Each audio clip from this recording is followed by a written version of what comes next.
Graça e paz, queridos, boa noite. Eu sou grato ao Senhor Deus por me proporcionar a estar aqui com vocês, para junto podermos enaltecer ao nome de Deus por tudo aquilo que o nosso Deus Ele é. Ele é o começo, meio e fim, o caminho, a verdade e a vida. Por isso nós tributamos louvores a esse Deus. Estamos felizes de estar aqui com vocês. Eu quero agradecer aqui ao Pastor Cláudio. Pastor Cláudio, muito obrigado pela receptividade e também por nos outorgar essa grande responsabilidade de poder transmitir uma palavra do Senhor para a sua vida. Sem perca de tempo, eu quero convidar você a abrir a sua Bíblia no livro de Neemias, no capítulo de número 2. Vamos ler 2 versículos desse texto. Livro de Neemias, capítulo de número 2, e o versículo de número 17, que diz assim: Então lhe disse, vede vós a aflição em que estamos. Jerusalém está assolada, as suas portas têm sido queimadas a fogo. Vide comigo e reedifiquemos os muros de Jerusalém, e não sejamos mais o opróbrio. Então lhe declarei como a mão do meu Deus me fora favorável, como também as palavras que o rei havia me dito. Então disseram eles, levantemo-nos e edifiquemos.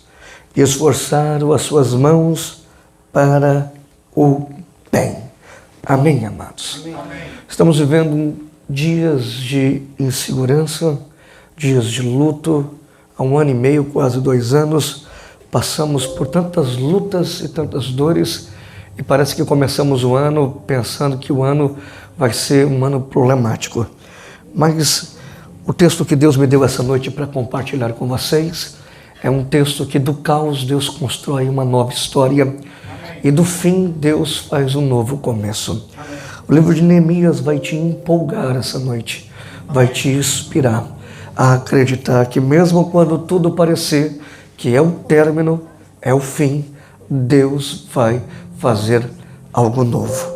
Para podermos entender o livro de Neemias, a sua história, eu quero caminhar com você pela Bíblia. A gente vai passar por avenidas e ruas, e algumas delas no mundo bíblico você será tocado de uma forma especial. Vamos lá para a viagem? Eu começo a história dessa noite com Josué. Josué, pastor Cláudio, termina a carreira militar e leva sobre os seus ombros o peso de uma conquista. Ele conquista 6 países e 31 reinados em 6 anos. E aquele que não era para ser, o fracote que Ur e Arão levantava a mão de Moisés, se tornou o maior general da história, dando despojos e riquezas a uma nação que ia passar por tantos flagelos e por tantas necessidades. É bem verdade que Israel, através dessas riquezas, se manteve. Até que a gente chega a um período conhecido como período negro, período teológico conhecido como o tempo dos juízes. Os 350 anos de dificuldade, de tristeza e de um tempo desequilibrado. Para que as pessoas pudessem então conseguir viver esse tempo e caminhar, Deus vai levantar homens, vai levantar pessoas que vai capacitá-los. Esses homens Deus vai separá-los e vai chamar de juízes, como Eudes, Sangá, Jefté, Elon, Abdon, uma mulher chamada Débora, Gideão, Eli e Samuel. Ao passar o tempo dos juízes, as pessoas querem um país livre, um país onde os seus filhos podem conquistar o que elas não conquistaram, um país seguro. Então havia no tempo antigo uma sistemática de um rei que fazia tudo dar certo. Israel não tinha rei, o único rei era Deus, e Deus era o único, mas eles queriam uma figura humana. Deus vai permitir o primeiro rei de Israel, eu não sei se você se lembra, mas foi Saul. Saul, ele era novo, de uma inteligência fora do comum. Pega um país que está no caos, um país que está quebrado, e ergue o país ao ponto de colocá-lo lá em cima. Mas o menino inteligente tem algo oculto, e que no meio dos anos será aflorado. Ele é mentiroso, ele é arrogante, ele é prepotente. Ele pensava que era mais do que Deus. Ele abre as portas de Israel e traz mulheres estrangeiras. Essas mulheres com poder de sensualidade mesclam então com uma família, com os homens de Israel. Elas trazem os seus deuses. Esses homens então se prostram diante desses deuses e o Deus de Abraão, Isaque e Jacó é esquecido. Eles caminham, pastor, com muito dinheiro. Tem dinheiro, mas é possível você ser milionário e ser triste sem Deus, porque o dinheiro não compra e nunca vai preencher a necessidade do homem de ter a Deus. Eles têm dinheiro, mas não têm mais a presença de Deus. É possível ser pobre e ser simples e morar na casinha mais paupérrima de um bairro, mas ser cheio de alegria, tendo Deus dentro dela. Eles têm Deus, mas não têm. Eles têm dinheiro, mas não têm Deus. Os anos que vão passando é um período de quase 20 anos chamado depressão. Esse período está acabando com o povo de Deus e Deus vai ter que intervir. Só que Deus vai atrás de alguém que está escondido ou desprezado atrás das piores ovelhas, lá nas ovelhas malhadas. Você lembra dele? Deus o escolhe, é Davi. Davi tem 17 anos de idade quando Deus o escolheu. Davi vai ser forjado, vai ser capacitado, vai ser ensinado e o menino será treinado ao limite, porque Deus só escolhe para ser príncipe aquele que está disposto a aprender com ele. O menino está disposto a aprender, então Deus vai colocar circunstâncias que virão pela frente.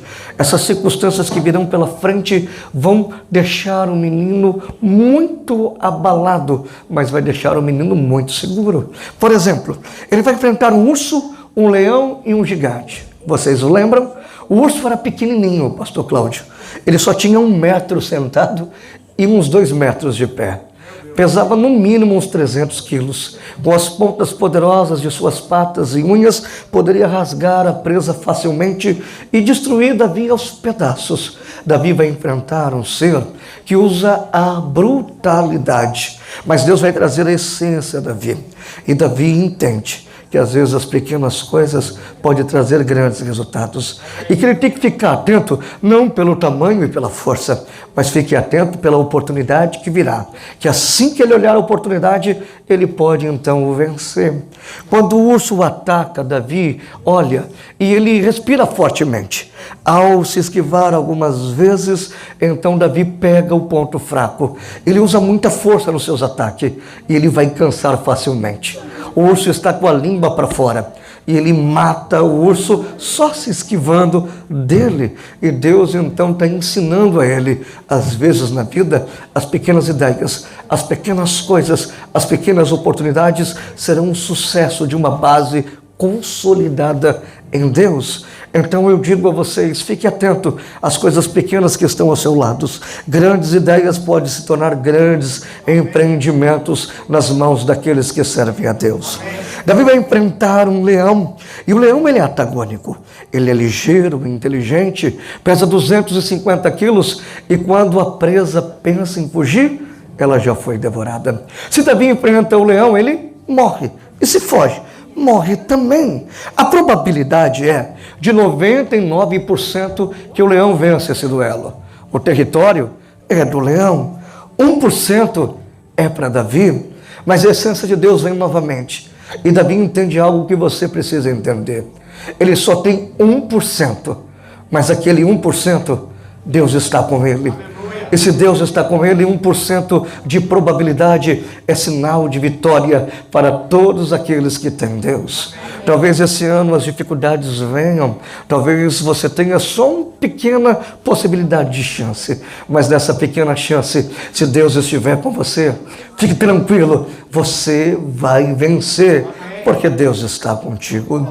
Davi então vai aparecer nos duelos épicos. É maior do que qualquer luta do UFC de todas as histórias. Esse duelo marca a história de um menino e faz ele se tornar um príncipe guerreiro ou um guerreiro. Ele enfrenta um gigante. Você lembra? Quando ele vai enfrentar Golias, todos ficam estarrecidos, porque Golias estava há 40 dias assolando o povo de Deus, dizendo: vem contra mim, não tem homem, vem lutar contra mim. Mas quem vai enfrentar Golias? Tu o conhece? Vou lhe apresentar pelo mundo bíblico. Golias, amado, era um gladiador. Não era bom, ele era o melhor. Não tinha homens para ir contra ele. O seu tamanho era assustador. Ele tinha 2,80 metros de altura. A couraça do gigante pesava 70 quilos. A espada do gigante pesava pelo menos 20 quilos. Só a lança que ele usava pesava 15,5 quilos. E a ponta da lança de 7,5 quilos. O escudo de 30 quilos e as caneleras de 25 quilos cada uma fazia ele ser grande, forte, másculo e a armadura praticamente indestrutível. Davi não foi treinado por Deus, já não foi preparado enfrentando um urso e um leão. Ele não tem medo. Ele vai para cima do gigante. Davi entende que a gente precisa ter ferramentas. Davi entende que a gente precisa ser intelectual. Mas Davi entende uma coisa, que tem combates, que tem guerras e pelejas que não foram facultados para os homens lutarem. Tem pelejas que só Deus pode vencer. Então ele clama e o Senhor dos Exércitos entra e assim ele vence. Posso profetizar essa noite sobre a sua vida? Levante a mão direita, por favor. Eu profetizo que esse ano você vai vencer muitas pelejas através da habilidade que Deus te deu, através da sabedoria, através das ferramentas que o Senhor te deu de fazer as coisas. Eu sei que algumas batalhas você vai vencer pela fé, pela perseverança, por ser corajoso e por enfrentar sem medo, mas as maiores batalhas que virão, os maiores combates que virão pela frente, não serão suas guerras, não serão seus combates. Deus lutará por você e Deus pelejará por você, porque as maiores guerras dessa vida não foram feitas para você lutar, mas foram feitas para o Senhor dos Exércitos entrar nelas e vencê-las. Aleluia. Muito obrigado, Jesus. O menino se torna então um príncipe. Esse menino então agora ele mata o gigante pela habilidade de jogar a pedra através da funda. Deus o treinou. Mas quem derruba o gigante é Deus, na pedrinha. Agora quem o mata é o próprio Davi. Quando Davi arranca a cabeça do gigante, acontece algo no tempo atual, tanto nos Estados Unidos da América aqui, como no Brasil, qualquer lugar do mundo, as mocinhas são iguais do tempo antigo.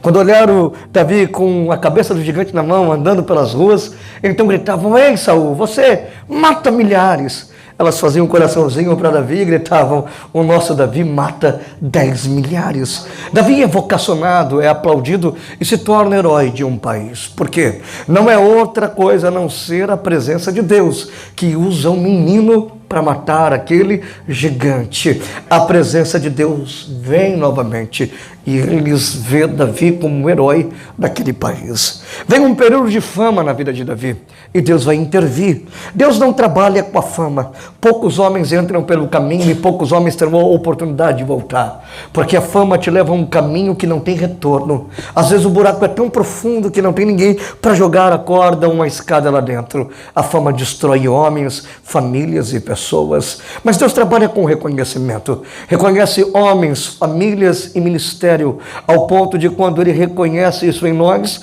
já reconhecemos que Ele é o ser supremo das nossas vidas. Já não há uma competição entre nós e Ele, e não temos mais vaidade. Aceitamos Ele como nosso Senhor e Salvador. Então Ele traz um período de reconhecimento, e esse período Ele é extraordinário.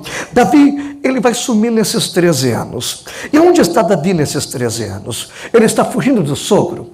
Ele está escondido em cavernas. Não só isso, Davi foi estudar. Deus foi preparar ele para um nível maior. Deixa eu te ensinar algo. Deus usa homens e mulheres, usa. Mas quanto mais estudarem sempre por Deus, serão colocados nas melhores oportunidades. Quanto mais você se prepara, mais Deus investe em você. Amém. Davi vai fazer faculdade. Nesses 13 anos que ele some na história, ele faz pelo menos 4 faculdades. A primeira é de letra. Se desse alguns papiros e uma pena de ganso, ele escrevia mais 100 salmos e Deus ficaria emocionado.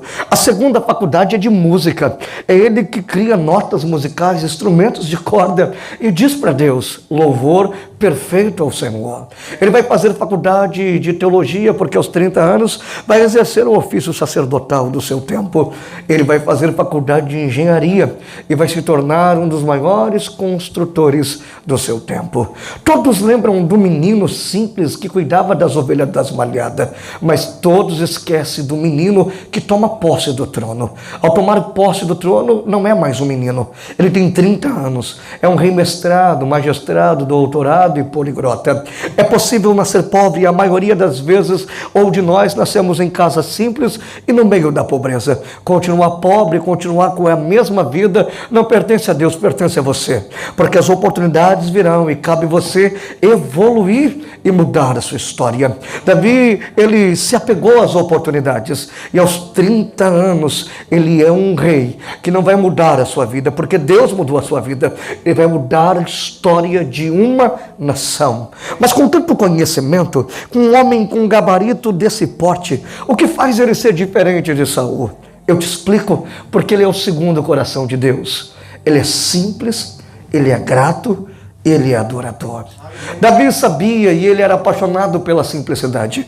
A simplicidade não tem nada a ver com os carros que andamos, com as casas que moramos ou as roupas que vestimos. A simplicidade é algo que precisamos entender de ponto. Davi é o mesmo que está no palácio, mas era o mesmo que estava nas ovelhas. Ele entende que simplicidade é servir pessoas com excelência, pois quem serve pessoas com excelência está apta para servir a Deus com excelência. É impossível servir a Deus com excelência se você não servir o próximo com amor e com excelência. Davi entende que simplicidade é isso. Você serve pessoas para poder servir a Deus e Deus fica encantado. Davi, então, ele é grato. É vencendo guerras, é perdendo pelejas. Não importa a situação, a gratidão está nos seus lábios. E ele entende que a gratidão mantém as portas dos céus abertas.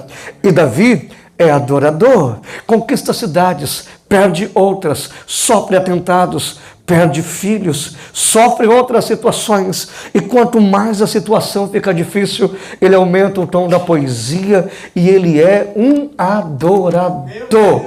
Enquanto as coisas estão bem, ele está adorando. Quando as coisas pioram, ele aumenta o dom, ao ponto dele dizer: olha, alma, eu sei que você está abatida, eu sei que você quer sair de mim, a morte está te cercando e parece que eu vou perdê-la de dentro de mim, mas fique tranquila, espere em Deus, pois nós dois ainda o louvaremos. Não importa o sentido, se é bom ou ruim, Davi estava sempre adorando a Deus. Quer viver um ano diferenciado? Aplique esses 3 princípios na sua vida. Seja simples, seja grato e seja adorador. Cuide de pessoas como você deseja ser cuidado. Faça para pessoas o que você deseja fazer a Deus, e isso vai te tornar mais próximo de Deus. Seja grato, porque a ingratidão, ela vem tomando esse país de uma ponta a outra, principalmente os brasileiros que chegam aqui derrotados e destruídos, e Deus, pela sua bondade, permite eles se levantarem, e no meio do caminho são ingratos ao ponto de pensar que fizeram o que estão fazendo pelos seus próprios braços e pelas suas próprias mãos. A ingratidão fecha os céus. E seja adorador. Por mais que você esteja vivendo uma vida boa, o adore. Mas os momentos difíceis vêm, os momentos de luto, os momentos de crise e os momentos de perda às vezes nos cerca, e são nesses momentos que a gente aumenta a poesia e faz cânticos ao Senhor. Se você carregar esses princípios, a sua vida será extraordinária esse ano. Davi, ele conquista cidades. Ele conquista uma que é uma grande paixão minha. Eu tive o privilégio de passar um tempo lá, de fazer algumas caravanas. Esse ano eu retorno a fazer as caravanas para Israel. Então ele conquista uma cidade que é minha paixão. Vou te ensinar com simplicidade e intensidade para que você aprenda e veja a magnitude desse Deus. Ao conquistar a cidade de Jerusalém, todos ficam revoltados e só Davi fica encantado. Por quê, pastor? Porque a cidade de Jerusalém era uma cidade falida, estava dentro de um profundo vale, mas profundo mesmo. Os que têm acesso ou já tiveram em Jerusalém vão subir lá no Monte das Oliveiras e vão dizer: está quase plena o monte com as ruas. O que aconteceu? Desde Davi a cidade foi destruída até 70 vezes até os tempos de Jesus. Então, no meio dos escombros foram construídas novamente. Destruía uma cidade, reconstruiu em cima. Destruía outra, reconhecia em cima. Então a cidade foi crescendo para cima. Mas no tempo de Davi, ele estava num profundo vale, mas ninguém queria morar ali dentro, porque não tinha água, não havia estrada. Então, o povo de Deus aprendeu a sua profissão na área agrícola peculiar, através da plantação dos cereais, do trigo, da colheita das frutas e de todo o gado que cuidavam. Se não tivesse água, era a base para que eles pudessem continuar a vida e cuidar da família. Imagina você ir para um lugar que a sua principal ferramenta não existe. Davi não estudou? Como estudante de engenheiro, ele vê, analisa que a água está além das montanhas. Ele, como engenheiro, constrói túneis até as montanhas, traz os túneis até Jerusalém, cria grandes cisternas e dentro dessas cisternas ele enche de água. Agora resolvido o problema de abastecimento, a água em abundante. Como engenheiro, ao lotar e ao subir as montanhas, ele vê que se ele conseguisse construir uma estrada, ele poderia coligar Jerusalém às maiores cidades. Os forasteiros passariam por ali e a cidade se tornaria turística, ao ponto deles plantar, colher, se sustentar e agora exportar o que estão produzindo. E de fato, ele constrói totalmente essa estrada, coligando as grandes capitais. Davi se preocupa porque o dinheiro está chegando, a ideologia do capitalismo, que são os impostos, estão sendo recolhidos, a cidade começa a ter muito e os ladrões começam a subir as montanhas. Quem sobe as montanhas pega tudo que está dentro do vale. Todos estão assustados porque os seus valentes não dão conta de guardar as milhares de milhas em volta dos muros. Então Davi faz uma poesia dizendo que quem guardava a cidade não iria dormir e nem tosquenejar. Esse guarda não se cansava ao ponto de ficar com a espada só apontada sobre Jerusalém. Ele estava dizendo: Deus nos guardará, esse Deus não irá dormir, e quem nos protegerá não permitirá o mal, porque a espada da proteção está apontada sobre esta cidade. A cidade é segura, a cidade tem provisão e a cidade tem oportunidade, porque a maioria dos brasileiros sai do Brasil para morar nos Estados Unidos, para viver uma vida encantada. Não, saímos da nossa pátria porque aqui temos segurança, aqui temos oportunidade e aqui a gente tem possibilidade de novas chances de crescimento. E o nosso país, que não tem igualdade praticamente nenhuma, faz então nos dar esperança para procurar outra vida em outros países. Imigrantes brasileiros pelo mundo todo procuram isso: paz, segurança e oportunidade. Jerusalém tinha isso. A cidade prospera, se torna a capital da medicina, a capital do turismo, a capital da economia, e Deus está apaixonado por ela. É Davi que é o projetista do templo, mas Davi entra em guerra com os homens de Ziglag, mata tantos homens e fere tantas pessoas que Deus não permite construir aquele templo. Mas Deus deu o sonho a ele. Deus vai transferir a Salomão. E muitas vezes a gente não entende que os maiores acontecimentos na nossa vida, às vezes acontecerá na nossa próxima geração. São os nossos filhos que viverão grande ou boa parte das promessas que Deus nos fez. Salomão então veio na história e ele vai construir um templo extraordinário.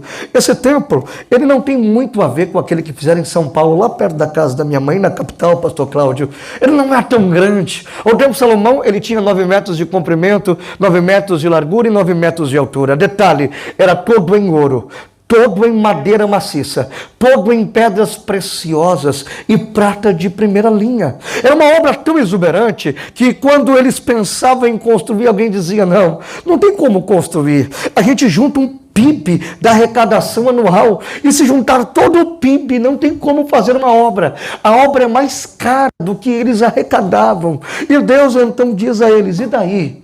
Eu sou o provedor. Quando a obra é de Deus, não importa se ela custa $1.000 ou $1 milhão, se a obra é de Deus, Deus é provedor. E Deus faz algo diferente de tudo que a gente possa pensar. Quando você olha para o que Deus vai fazer, eu fico então estarrecido, atônito. Por quê? Porque Deus pega inimigo e faz voltar a ser amigo. Deus pega países que não têm diplomacia e faz esses países ofertar na vida de Jerusalém novamente. Jerusalém não tinha portos, então o seu capitão sai da cidade mais próxima e vai a Jerusalém dizendo, eu não sei o que está acontecendo, mas está chegando navios e estão se enfileirando um atrás do outro, estão atracando um atrás do outro e dentro deles tem ouro, prata, madeira maciça e pedras preciosas. No meio do caos, da pior fase, Deus estava dizendo, eu sou o provedor. Quando não há possibilidade, quando não há saída, quando não há recurso, quando o governo encolhe, quando tudo se fecha, eu sou o único que multiplica do zero e faz acontecer. Eu tenho uma palavra de Deus para a vida de vocês agora, para esta igreja, e é uma palavra profética. Eu tenho um costume de quando eu declaro uma palavra profética, eu estou usando toda a potência, todo o power, o poder dela sobre a sua vida. Então, antes de você voltar à sua casa, essa palavra se concretiza. Eu tenho uma palavra sobre a sua vida, mão direita para o alto. Eu profetizo que esse ano, por mais que a economia esteja abalada, países de primeiro mundo como esse ainda luta com recessões e tudo aquilo que a pandemia causou. Países como o nosso no Brasil estão vivendo os piores tempos e os piores momentos. O governo do Brasil tentou ainda ajudar a classe mais paupérrima e mais simples, mas um país de mais de 210 milhões, onde pobres são jogados à beira do caminho e abandonados por todos e por tudo, eles tentam ajudar, mas não conseguiram. Eu entendo que a economia do mundo está migrando, eu entendo que às vezes a gente parece que não tem possibilidade de importar, de exportar, o dólar sobe, a libra sobe, as moedas, então criptomoeda entram em caos e cai, o mundo está totalmente perdido financeiramente, mas Deus manda dizer a vocês, eu não dependo do presidente dessa nação, não dependo do governo do Brasil, não dependo da alta de dólar, da queda das libras esterlina ou de todas as criptomoedas, eu sou provedor, e não me importa o cenário, não me importa o caos, eu sou o Deus que provém, eu sou o Deus que abre porta, eu sou o Deus que faz coisas novas, e eu sou o Deus que abre um caminho. E esse ano, não olhe para o governo, não olhe para as oportunidades que alguém possa te dar, porque quem vai prover na sua vida é Deus, quem vai fazer acontecer é Deus. E se você olhar para o lado e não tiver saída, ei, fique tranquilo, porque é nesse momento que Deus multiplica o zero e faz você prosperar. Deus te trouxe essa nação para te dizer, é aqui que eu vou prover o recurso. Pastor, Deus vai trazer um recurso sobre essa igreja, Deus vai trazer um recurso sobre a sua vida e sobre a sua família, e esse ano será o melhor ano da sua vida, para a glória e honra do nome do Senhor Deus. Aleluia. Glória a Deus. Salomão então aparece na história, constrói o templo. O templo demora 7 anos para ficar pronto. Imagina agora que Deus, amado, está apaixonado pela cidade de Jerusalém. Aqui você que é casado, você que é noivo, você que namora, a gente começa assim, a gente conhece, namora, noiva e casa. Hoje somos a noiva do Cordeiro. Quantos são a noiva aqui do Cordeiro? Amém.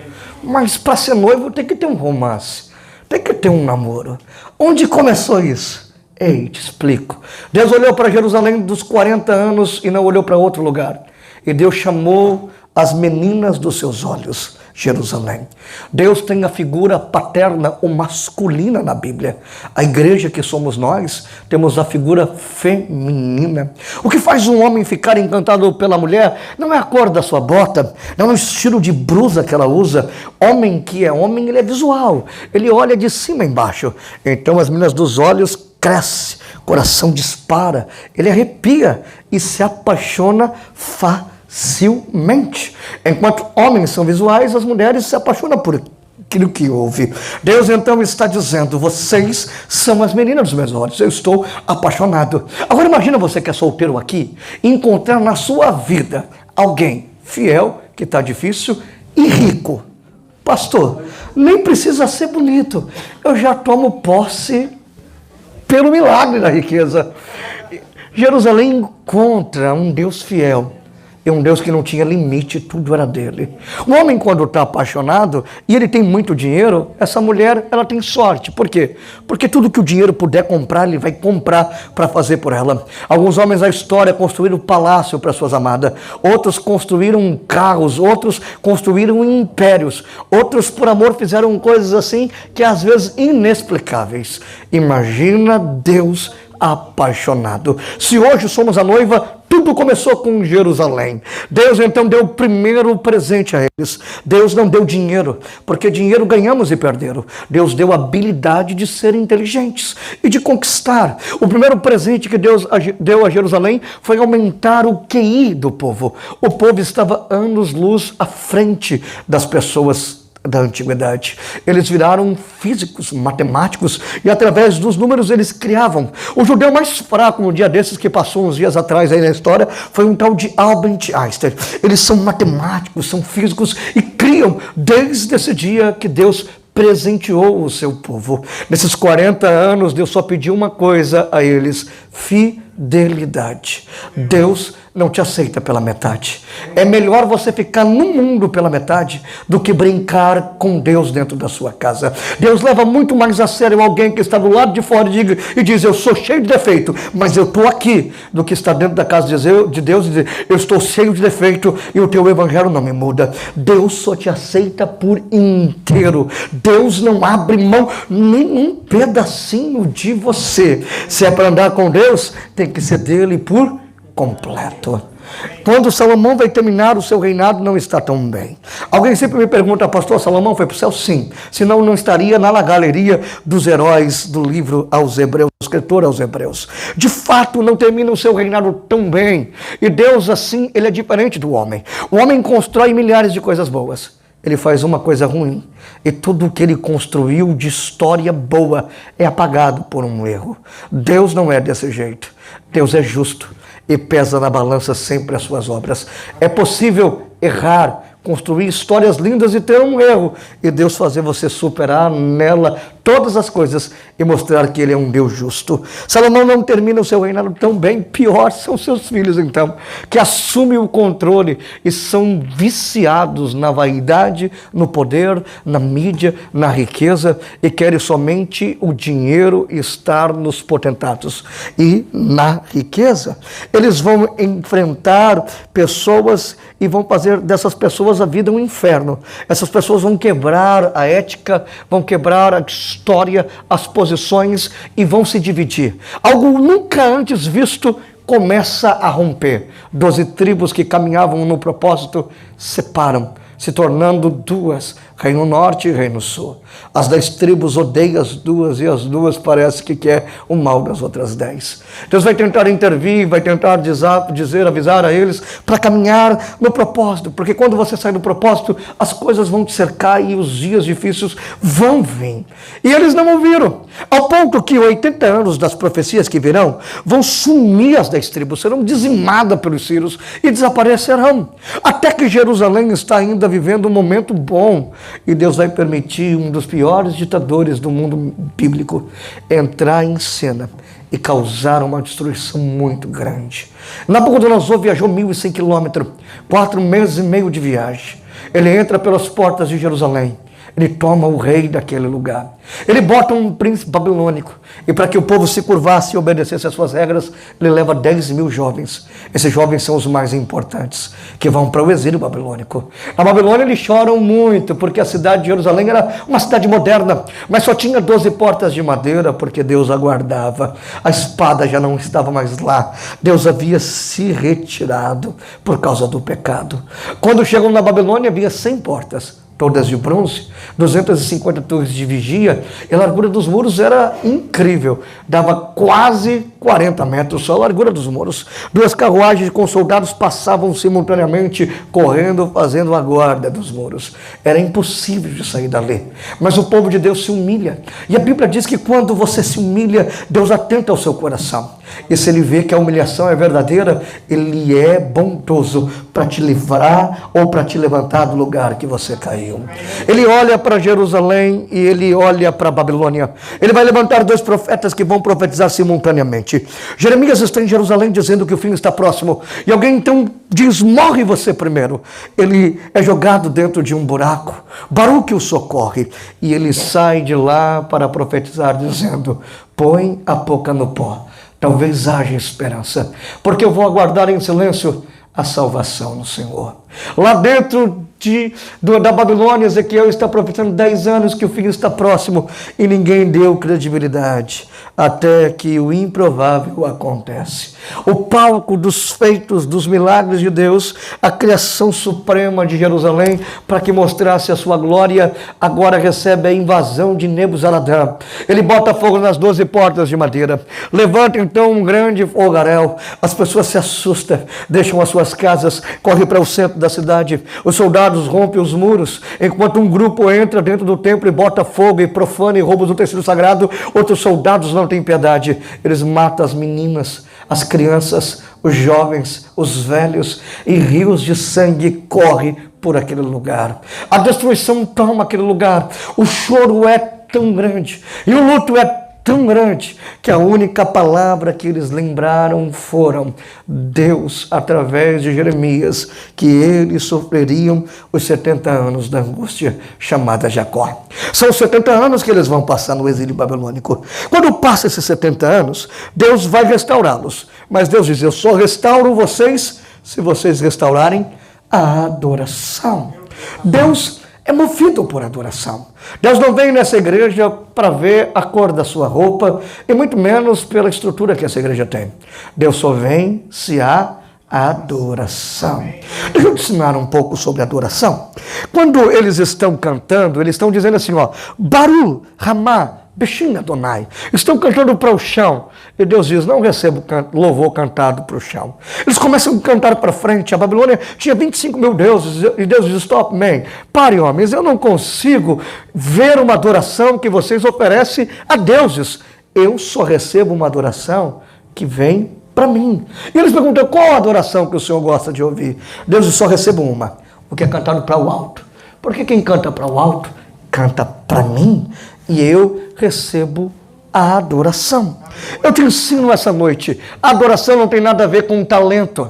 É possível você cantar bonito, é possível você deixar pessoas estarrecidas pelo jeito que você expressa uma música ou um louvor. As pessoas podem chorar e Deus nem ligar para isso, porque talento é uma coisa, a adoração ela é totalmente diferente. Você pode ser rouco, desafinado e nem saber cantar, mas é possível às vezes você fazer um tom de uma melodia e Deus parar tudo para poder te ouvir, porque talento é algo, adoração é outra. E Deus procura o quê? Adoradores. Eu vi o grupo de louvor cantar aqui com tanta excelência. Eu vi pessoas que estavam aqui meio devagar. E eu vou te ensinar uma coisa hoje para você aprender e nunca mais se esqueça. Quando você vier ao culto, faz o melhor louvor na sua vida. Sabe por que às vezes a gente reclama da pregação que a gente não entendeu? Não é por causa do pastor Cláudio, um amigo que ele convida, ou o pastor Lincoln Marcos que não está inspirado. É porque Deus só dá na palavra o que recebe antes do louvor. É por isso que temos essa liturgia liturgia, de pregar só depois louvor, porque Deus só dá na palavra o que recebe no louvor. Se na hora do louvor você der pouco, na hora da palavra você recebe pouco. Se na hora do louvor você não toca Deus, não adianta, na hora da palavra, a palavra não te toca. Se na hora do louvor você não é capaz de fazer algo que Deus olhe para você e sinta vontade de abraçar, na hora da palavra ela não te abraça, ela não te compreende. Você já viu que aquele culto, quando a gente está cantando e a gente chora, e a igreja vem com a gente, e na hora da palavra vem Deus curando, renovando, transformando, salvando, erguendo, mudando. Por quê? Porque Deus é movido pela adoração, e quando você adora, Ele traz uma palavra. Agora eu vou te ensinar algo. A gente aqui na América, eu já morei 2 anos aqui nos Estados Unidos, no estado da Geórgia, em Atlanta. Então eu sei como que a vida é. A maioria de vocês trabalham em serviços que é surreal. A vida na América só consegue ser próspero ou vencer se você aguentar as cicatrizes, não reclamar e lutar. Trabalhar ao extremo. Se você não foi feito para aguentar essas 3 coisas, você vai ser mais um brasileiro que veio a essa terra e não vai vencer. Porque aqui não vivemos o sonho americano, aqui vivemos o sonho de Deus.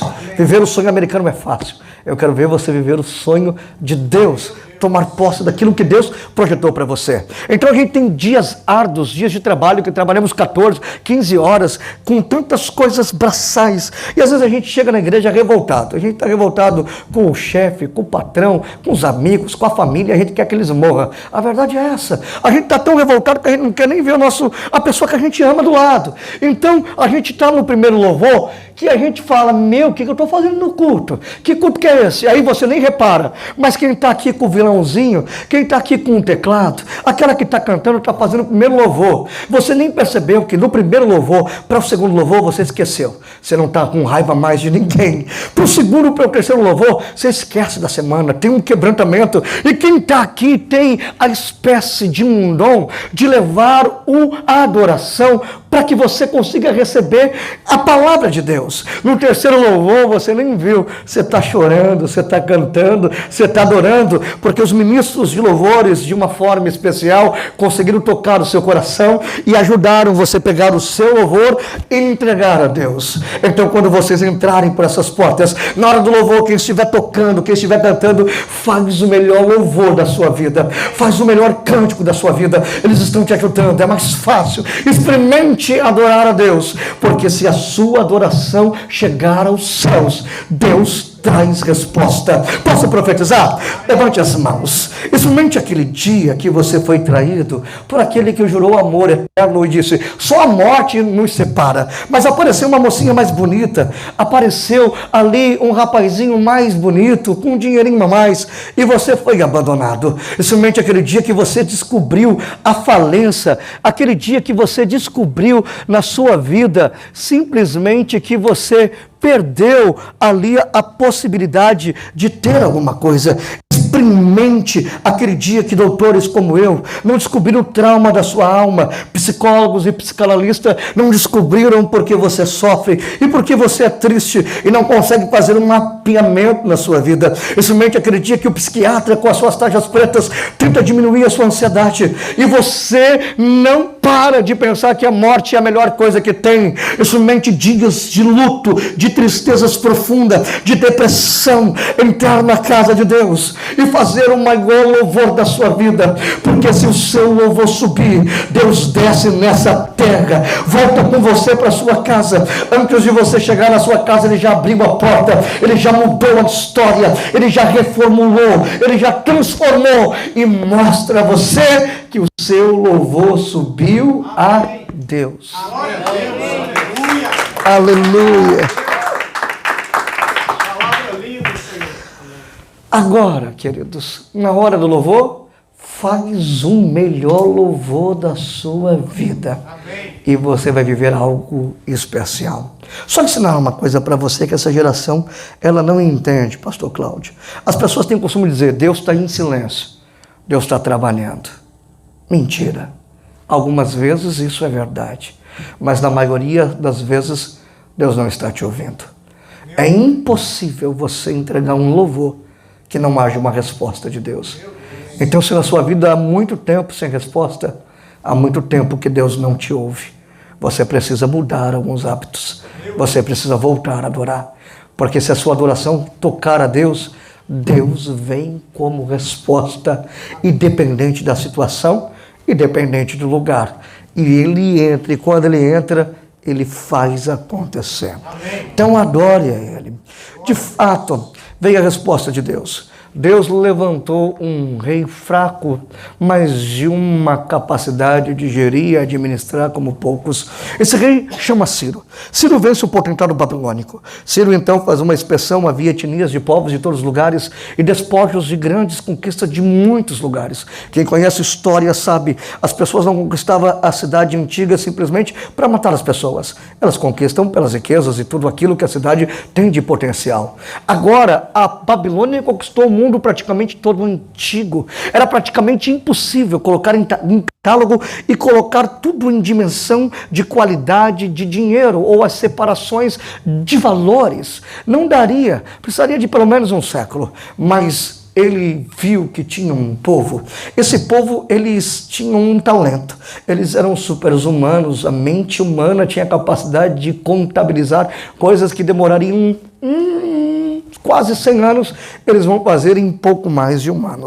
Os judeus, então, conseguem fazer uma contabilidade de tudo, etiquetar em tudo, e entrega a Ciro. Ciro fica tão feliz, mas tão feliz, que pega os utensílios de Jerusalém, tudo que era de Jerusalém, e entrega ao povo de Deus. E ele está feliz. Quando o povo de Deus recebe aqueles utensílios, ou as riquezas que ainda estavam ali, havia muitos vasos com pergaminhos, e um pergaminho foi encontrado. Esse pergaminho tinha uma palavra, era só uma palavra. Hoje está em 3 capítulos, em Isaías 43, 44 e 45. Mas essa palavra mudou a vida daquele povo para sempre. Aquela palavra transformou a vida daquele povo para sempre. E eu vou trazer essa palavra sobre a sua vida. Isaías 43, ele é lindo, porque diz assim: se passares pelo fogo, o fogo não vai te queimar, nem a chama vai arder em ti. Se passares pelos rios, não vão te submerger, nem as águas vão te afogar, porque vós sois as minhas testemunhas, e antes que houvesse dia eu sou. Ninguém há que possa escapar das minhas mãos. Operando eu, agindo eu na sua vida hoje, quem vai poder impedir? Eu sou o Deus que apaga o teu passado, escreve um novo presente. As coisas velhas ficaram para trás e tudo se fez novo. Eu abro um caminho no meio do deserto e faço hoje algo novo acontecer. E a terra que está seca, eu faço produzir rios de águas cristalinas. Esse é o nosso Deus. Capítulo 44, Deus ensina que não há outro Deus. Deus é único. Deus é o único Deus e não há outro. A terra está numa forma dançante, em uma sintonia, em uma dança linda, ela se movimenta aos céus. Ela tem uma plateia linda entre estrelas, luas e sol e planetas, e o seu Criador vê tudo isso para que essa sintonia seja então de uma forma totalmente linda e correta. Os seus pés são os eixos da terra, fazendo tudo estar numa forma dançante, em movimento. De vez em quando ele diz que ele se abaixa e pega então os mares, e de uma vez só com suas mãos ele recolhe todos os oceanos da terra. Ele é o único Deus que mata, também é o único Deus que dá vida. Ele é um Deus que pega o arrogante, prepotente e coloca ele para comer capim e diz: levanta daí que eu quero ver se tu podes. Mas também é o mesmo Deus que pega o pequeno, o simples, o sem aparência, coloca ele entre os príncipes da terra e diz: te coloquei aí, eu quero ver quem pode tirar daí, porque mesmo pequeno guardaste a minha palavra e não negaste o meu nome, então eu te coloco entre os príncipes. Esse é o Deus que servimos e que dizemos a ele glória, aleluia e louvores. O capítulo 45 é especial. Por quê? Porque Ciro, para ser o libertador, tem uma chamada. E Deus diz exatamente a ele assim: Ciro, eu te chamei pelo teu nome, para abrir diante de ti as portas não se fecharão. Eu estou te cingindo e os lombos dos reis vão cair. Eu vou diante de você e vou endireitar os caminhos tortuosos. Eu vou quebrar as portas de bronze e vou despedaçar os ferrolhos de ferro. Eu vou te dar as riquezas escondidas e os tesouros encobertos. Deus estava dizendo a Ciro: Ciro, eu te peguei pela mão direita. Tu não volta atrás. Eu te cingi, Ciro. Ninguém vai romper a armadura que eu coloquei em você. Eu estou abrindo as portas. Aonde você entra, eu entro contigo. E as portas permanecem abertas. Você nunca mais vai para uma guerra, porque eu vou diante de você. Endireito tudo. E tem mais, para que o meu povo te aceite como libertador. Nabucodonosor pegou tudo que era de Jerusalém mais sagrado, escondeu em cavernas e não revelou a ninguém. Ninguém sabe onde estão os tesouros mais sagrados de Jerusalém, mas eu sei, e eu vou te revelar os tesouros escondidos, as riquezas encobertas, onde está escondido, para que todos possam saber. Se não dorme, sonha, e Deus mostra a caverna. Se não manda alguém, e Deus vai mostrando que Ele é Deus. Eu tenho uma palavra para o teu coração agora, e essa palavra vai te sustentar por esse ano. Você crê que essa palavra vai sustentar a sua vida por esse ano? Levante a mão direita, feche a mão direita. Deus te segurou pela mão direita agora. Sinta, quem está te segurando é Deus. Esse ano você não vai retroceder. Você não vai recuar, você não vai voltar atrás. Deus está te cingindo. Pode vir então variantes de vírus, a Covid e o Omicron. Pode vir outras doenças, bala perdida e homens perigosos. Ninguém toca na sua vida e na sua família. Deus está dizendo que está abrindo as portas para você. O que é isso? Quando você sair daqui, onde você entrar, Deus entra contigo. Onde colocar os teus pés, Deus coloca os pés deles. Onde você colocar as suas mãos, serão as mãos de Deus, e as portas não se fecharão. Você está com medo desse ano, então Ele diz para você: eu vou diante de você, eu endireito o caminho tortuoso, eu quebro as portas de bronze, eu despedaço os ferrolhos de ferro e te dou os tesouros escondidos. O que você perdeu, o que arrancaram de você, o que parece que você não vai ter, Deus vai trazer de volta, para que todos saibam que Ele chamou vocês pelo nome. Você recebe? Diga glória, diga aleluia e exalte o Senhor.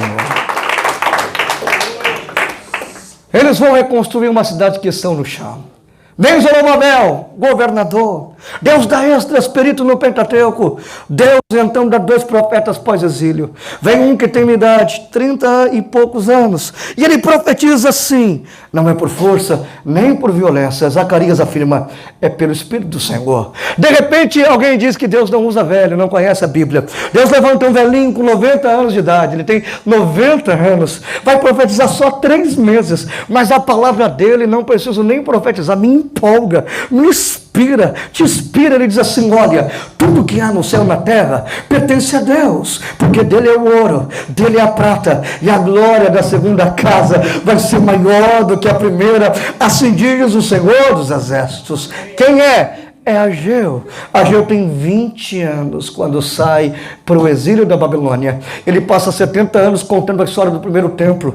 Ele era tipo de um camarada culto que sabia então o propósito dele. O propósito dele nesse exílio era deixar a lembrança de como era magnífico o templo, da sua cultura, de tudo aquilo que simbolizava os seus símbolos e os seus atos proféticos. Ele passa 70 anos contando a história para o povo não esquecer. Quando ele entra em Jerusalém e vê tudo destruído, Deus o levanta e ele diz: esquece tudo que eu disse do primeiro, porque o segundo vai ser maior, o segundo estágio é maior que o primeiro, assim diz o Senhor. Amém.